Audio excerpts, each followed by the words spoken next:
గత 10 ఏళ్లుగా నిర్లక్ష్యానికి గురైన నారాయణపేట్ కొడంగల్ ఎత్తిపోతల పథకాన్ని చేపట్టడమే కాకుండా వచ్చే 2 ఏళ్లలో ఆ ప్రాజెక్టును పూర్తి చేయాలని సంకల్పించినటువంటి ముఖ్యమంత్రి రేవంత్ రెడ్డి చెప్పారు. ప్రజాప్రభుత్వం 2వ సంవత్సరం విజయోత్సవ సభలను మక్తల్లో ఏర్పాటు చేసిన బహిరంగ సభ నుంచి ప్రారంభించారు.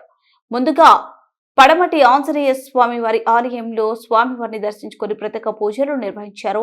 ఆ తర్వాత నియోజకవర్గంలోనే మక్తల మున్సిపాలిటీ పరిధిలో 118.82 కోట్లతో పనులు అభివృద్ధి పనులకు ముఖ్యమంత్రి శంకుస్థాపన చేశారు. ఈ కార్యక్రమాల్లో మంత్రులు దామోదర రాజనరసింహ, కోమటిరెడ్డి వెంకటరెడ్డి, జూపల్లి కృష్ణారావు, వాకిటి శ్రీహరితో పాటు ప్రజాప్రతినిధులు పాల్గొన్నారు.